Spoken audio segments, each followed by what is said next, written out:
1. My earliest memory is an incredibly strange one. It's not so much a singular moment, as much as an entire frame of time lasting about a week. It all started in a tunnel. I feel like maybe the day prior was my birthday, but I was born in January, and it was springtime. I felt a wave of memories flood over me in the dark tunnel, before being pushed into a light.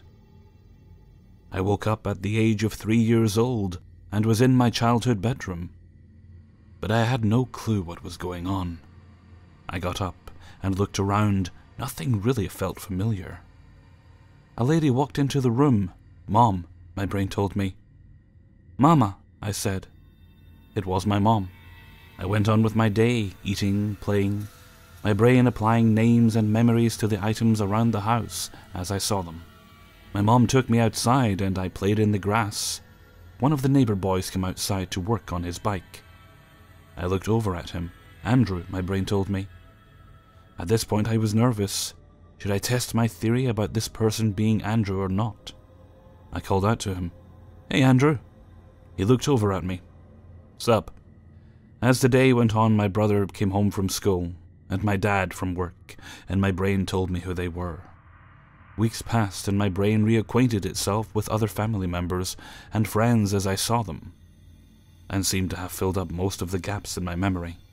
But it was such a weird experience that I wish I could explain.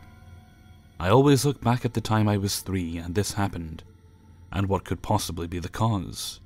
My theory is that it was a sort of repression mechanism. When I was 2 years old, I had a stroke in the middle of surgery and lost the use of my left side for a few weeks. I had to relearn how to crawl and walk. Despite having a pretty good memory about my childhood and time as a toddler, I do not remember going through this at all. So I'm thinking maybe my reboot was just my brain erasing that time from my head, and it left me a bit foggy on other details of my life until I was reacquainted with them. That, or since it's my earliest well-known memory, it is the time that my conscience fully formed or something, but I like the former better. 2. Yesterday, after a trashy day, I ended up falling asleep at 9:30 p.m. EST. I woke up at 1:30 a.m. the next day, and couldn't for the life of me get back to sleep. After half an hour, I gave up and got onto my computer to write for a bit. I often lose track of time, but when I looked down at my computer's clock, it said it was 4:57 a.m. My jaw dropped, because it felt like maybe an hour at most. But now I was completely taken back. Without thinking, I wondered if we had sprung forward, because I'm really bad at dates, but didn't Google it yet because it was a fleeting thought. Instead, I checked my phone and it read 4:57 a.m. as well, and I simply thought that it was way later than I thought, and I might have been thrown off by waking up prematurely.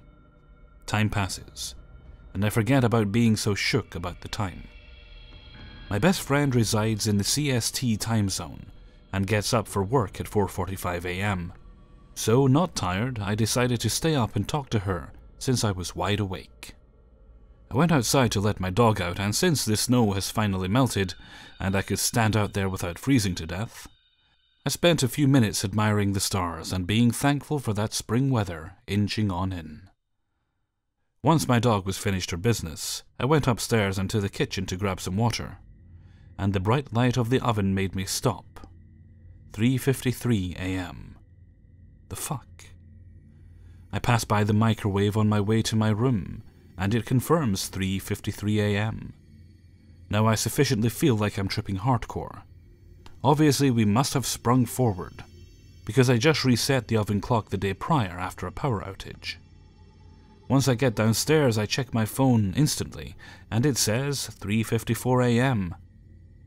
I'm sufficiently fucked because I had triple-checked my computer clock and phone in disbelief when it had said it was almost 5 a.m. I text my best friend explaining how tripped up I was.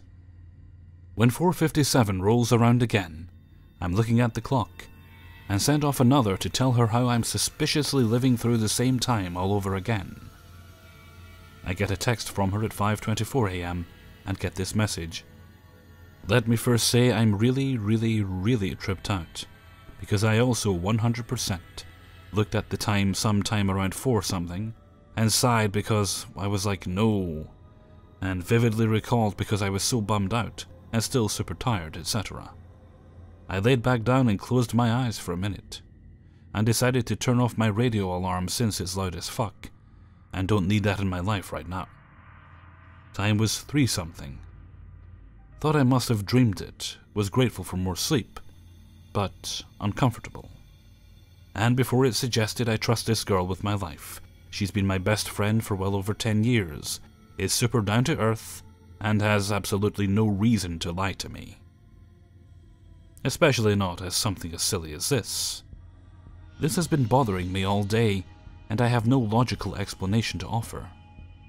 I wasn't even remotely tired when this entire thing went down, so dreaming or mixing up numbers isn't a possibility. I triple-checked. It doesn't make sense. Edit. We don't spring our clocks forward until March 11th this year. 3.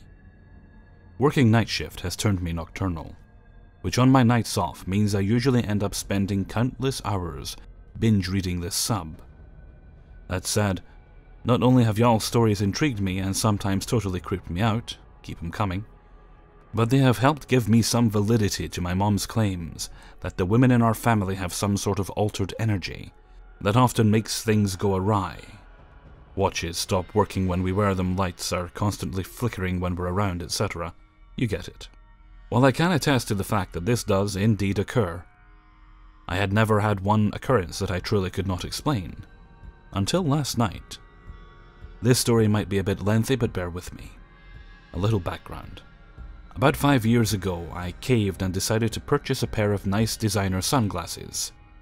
I was, and still am, notorious for going through sunglasses like underwear, always either breaking or losing them within about a month of buying them.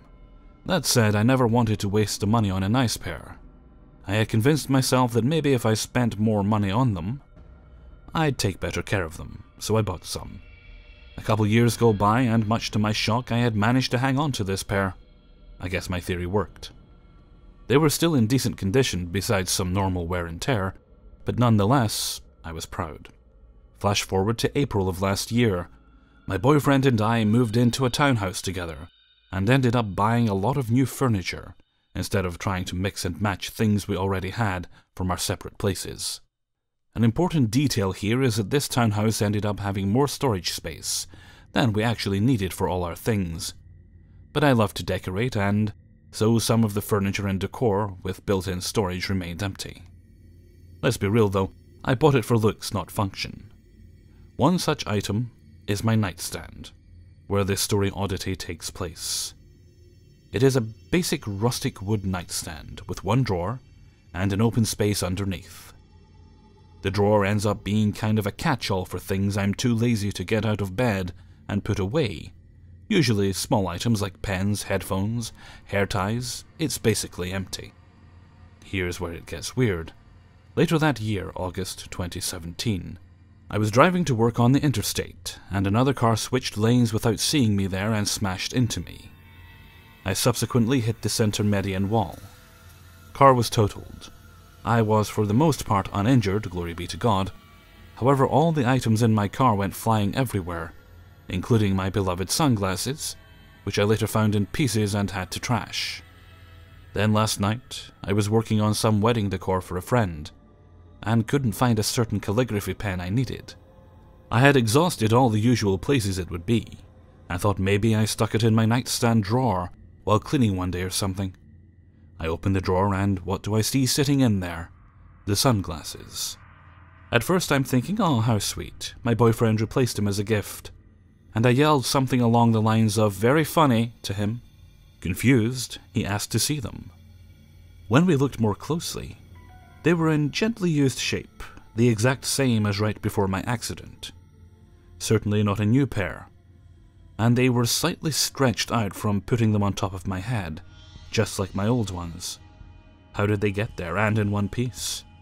I saw them broken with my own eyes. Of all the places, why in this rarely used drawer in my bedroom? Needless to say, I've been beyond perplexed by the whole situation, but excited to have my favorite glasses back. 4. So about 6 years ago, I remember seeing something in the sky. It was one of the most interesting things I've ever seen, as well as the most beautiful, most perfect thing. 6 years is a long time to remember something, so I wrote the facts down on a notepad a few days after it happened, because it wasn't something I ever wanted to forget. It was September 2012. I was playing Man of War 3 with my friend doing search and destroy. It was around 11 at night. I remember my mother telling me to, "Quick, come here, you got to see this." I wasn't really interested, but she kept insisting, so I did take my headphones off and, mid-game, walked out of the room real quick. What I saw was something I can't explain and never will. It was nighttime, partially cloudy. Its size was something of a proportion I can't explain. It started from the very right side of the sky. It was moving left.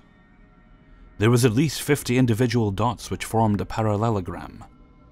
It was grid-shaped, and each dot had a gap in it. The dots were flashing every color of the spectrum, each dot flashing colors every millisecond, almost like a gas ball of some sort, perhaps. It took about 30 seconds to travel across one side of the sky to the other. I can confirm it was above clouds because it went behind clouds at the very left and disappeared. So it had to be in space or at least above cloud height. About, I guess we'll say 15 seconds in, it changed formation into the letter S. It was still grid-shaped. Something weird happened as well. I ran back to my room to get the phone to record it.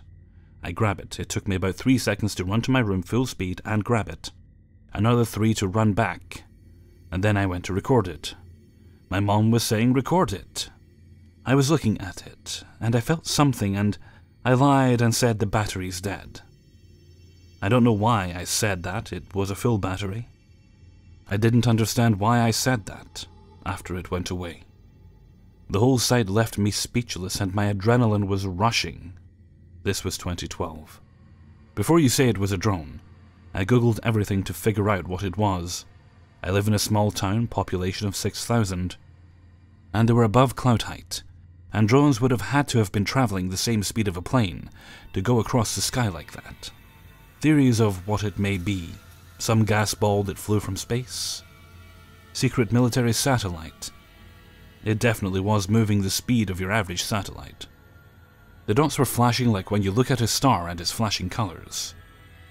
It was like that similar flashing, but a lot more colorful. But the flash was the same way. Every day I regret not recording. I just want to figure it out. I literally hate myself every time I think about this event for not recording. If you have any ideas what this could be, please let me know. 5. I am living in a Mandela effect nightmare that I can't seem to wake up from.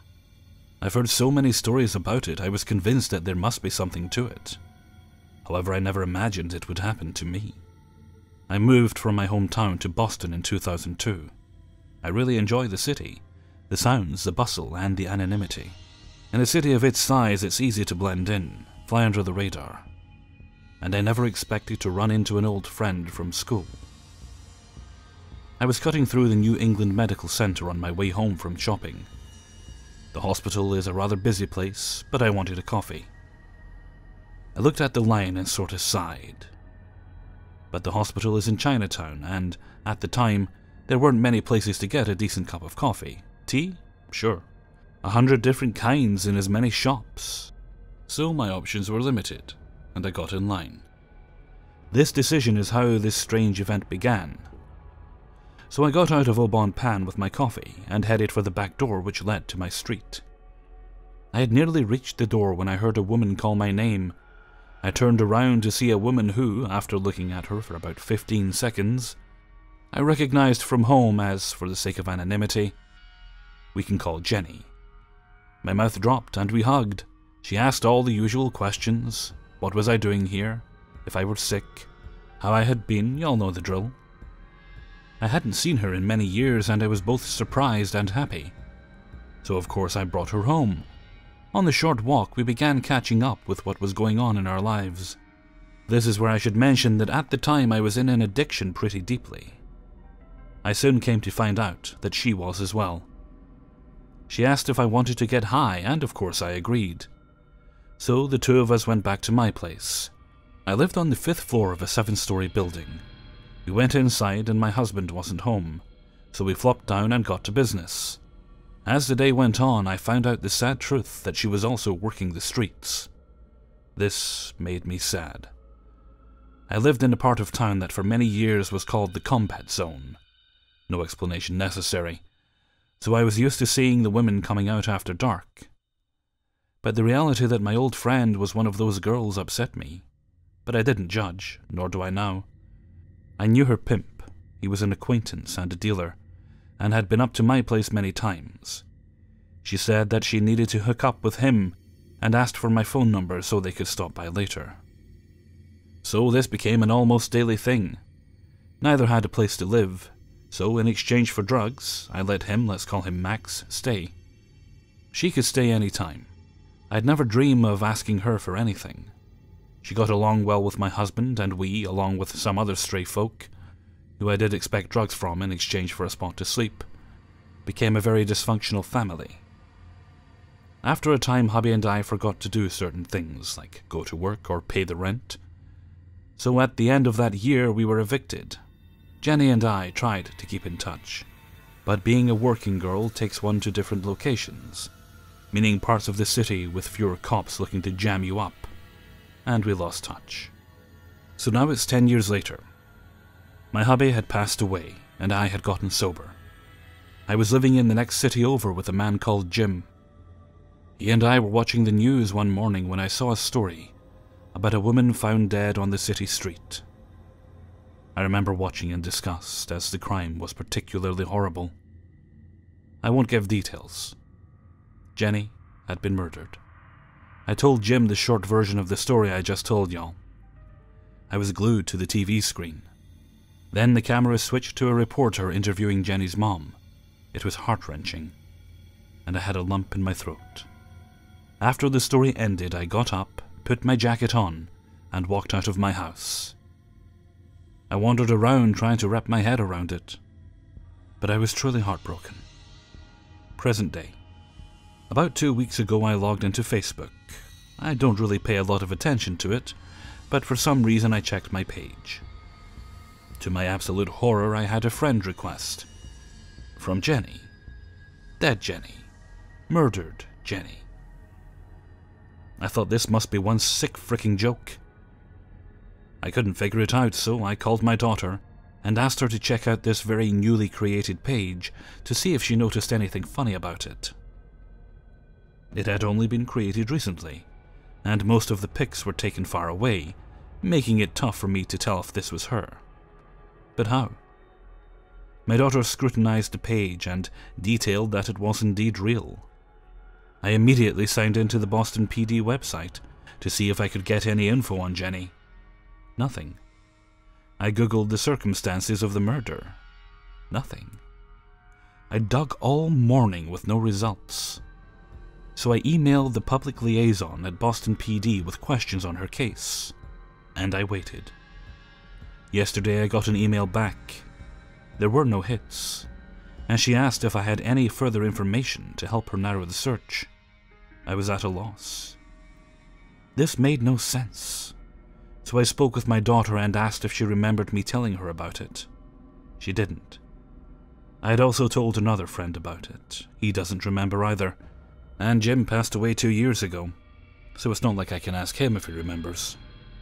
So in order to try to continue with some semblance of sanity, I need to believe that this is an example of the Mandela effect, albeit a particularly horrific one. This made me a believer, and I do believe that I hope this never happens to me again. Hey everybody, Hellfreezer here, and thank you very much for listening to 5 True Glitch in the Matrix Stories, episode 56. This one took a little bit of juggling about of stories to put together, because as most of you might know, I like my videos to be at least 20 minutes long. But we got there in the end. I don't know what things are like in your corners of the world, my friends, but currently here in Scotland, it's all snow everywhere. If you need to get anywhere, you'll need to do it on foot, and that's not going to be fun because taxis aren't running, and I wouldn't recommend driving in it. They put a red warning, a red alert they put out yesterday, encouraging people to stay off the roads, basically. Also, local shops, the shops just down the hill from me, aren't even open today because of the weather, which was unfortunate because I needed something from the pharmacy, but I'm just going to have to plod on without it. Okay, and with that I'm going to head off for now. Finish up this video, then I'm going to snuggle under a couple of duvets, and maybe with a nice warm drink. So until next time, thank you very much for listening, and take very good care of yourselves.